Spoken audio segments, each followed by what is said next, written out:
Selamat pagi Bapak Ibu yang dikasihi Tuhan. Selamat berjumpa kembali.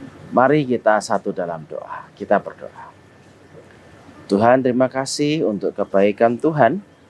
Kami boleh bangun pada pagi hari ini dan kami boleh diperkenankan Tuhan untuk memuliakan Tuhan di dalam hari ini. Sebelum kami memulai hari ini, kami ingin mengawalinya dengan membaca sabda-Mu dan kami juga akan merenungkannya. Tolong hamba-Mu supaya hamba-Mu bisa menyampaikan apa yang Tuhan inginkan. Dalam nama Tuhan Yesus Kristus kami berdoa. Amin. Bapak Ibu, firman Tuhan yang saat ini akan kita dengarkan terambil dari Lukas 22 ayat 32. Lukas 22 ayat 32. Ini ketika Tuhan Yesus mau mengingatkan kepada Petrus bahwa ia akan menyangkal Tuhan Yesus sebanyak 3 kali. Tuhan Yesus berkata demikian kepada Simon Petrus. Tetapi aku telah berdoa untuk engkau, supaya imanmu jangan gugur. Dan jikalau engkau sudah insaf, kuatkanlah saudara-saudaramu. Bapak Ibu, konon katanya untuk menciptakan satu bola lampu pijar, Thomas Alva Edison harus melakukan percobaan lebih dari 9.000 kali. Setelah lebih dari 9.000 percobaan, maka Thomas Alva Edison menemukan satu lampu bola pijar yang bahkan dipakai sampai sekarang ini. Nah, Bapak Ibu, ketika ia berhasil, ada seseorang yang bertanya kepadanya, "Bapak, apakah Bapak merasa kecewa karena ternyata Bapak telah melakukan 9.000 kali lebih kegagalan?" Menariknya, Thomas Alva Edison berkata demikian. "Oh, saya tidak 9.000 kali lebih gagal. Saya menemukan cara 9.000 lebih untuk menemukan bola lampu. Saya menemukan cara bagaimana cara menemukan bola lampu pijar itu sebanyak 9.000 kali lebih caranya." Ah, Bapak Ibu, ternyata kegagalan itu betul ya, hanyalah sebuah sukses yang tertunda. Akan tetapi ketika kita mengalami kegagalan, kita mungkin merasa bahwa kegagalan yang terjadi pada kita itu tidak ada manfaatnya. Nggak ada untungnya kita gagal. Tapi percayalah bahwa Tuhan itu selalu bisa mendatangkan kebaikan dari kegagalan. Bahkan kegagalan yang paling terburuk dalam kehidupan kita bisa dijadikan kesuksesan paling besar dalam hidup kita. Apakah itu bisa terjadi?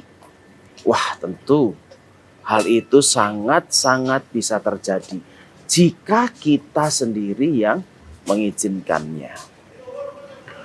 Bapak Ibu, Yesus memberitahu Petrus dalam Lukas 22 ayat 32.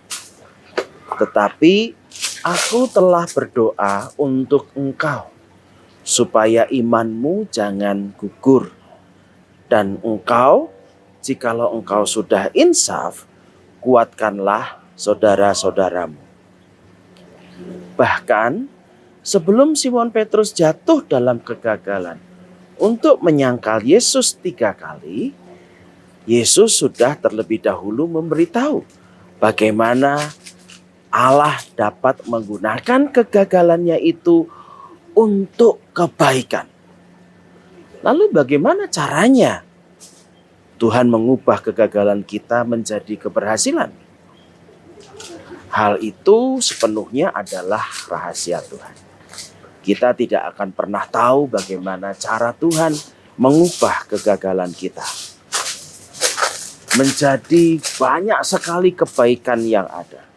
Kita tidak tahu bagaimana cara Tuhan, rahasia Tuhan untuk mengubahnya itu.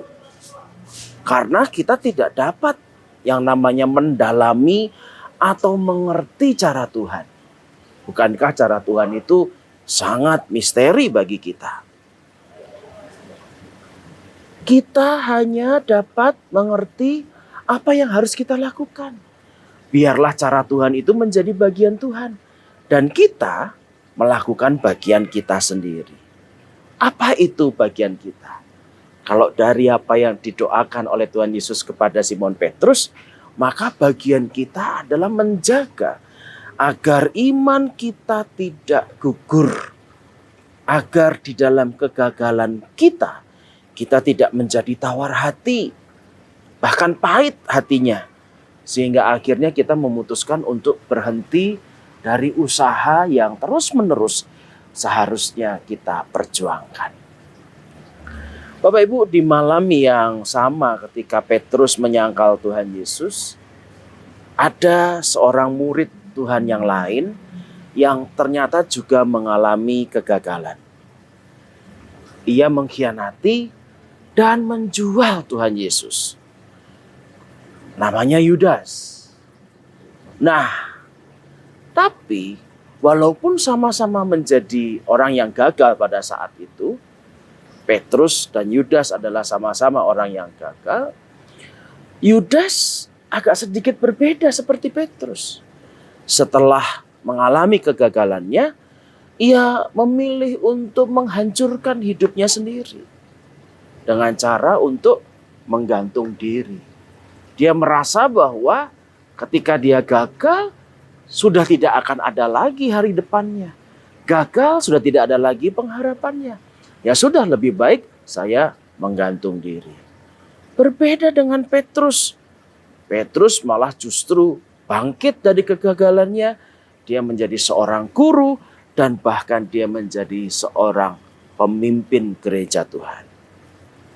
Bapak Ibu yang dikasihi Tuhan, semua orang pasti pernah gagal. Bapak Ibu pernah gagal. Saya pernah gagal. Entah itu pernah gagal di dalam pekerjaan. Mungkin juga pernah gagal di dalam rumah tangga.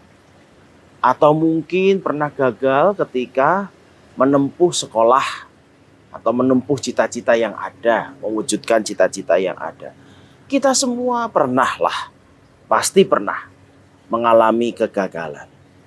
Akan tetapi, apa yang akan kita perbuat setelah kita mengalami kegagalan itu? Nah, itu adalah diri kita sendiri yang menentukannya. Bapak Ibu ingatlah bahwa Tuhan itu membangun rancangannya, Tuhan itu membangun rencananya, bahkan rancangan dan rencana yang begitu besar dari orang-orang yang gagal. Tuhan memakai orang-orang yang gagal agar melalui mereka rencana Tuhan dan karya Tuhan itu dapat terjadi dan terwujud. Apakah hanya orang-orang gagal yang dipakai oleh Tuhan? Ya, betul sekali. Hanya orang-orang gagal yang dipakai oleh Tuhan untuk mewujudkan rancangan dan rencananya. Loh, mengapa demikian? Karena pada prinsipnya kan tidak ada orang yang sempurna. Sekali lagi, semua orang sesungguhnya adalah orang yang gagal. Orang yang pernah gagal. Akan tetapi, mau apa kita dari kegagalan kita? Apakah kita tidak putus asa? Apakah kita tetap terus menjaga iman kita?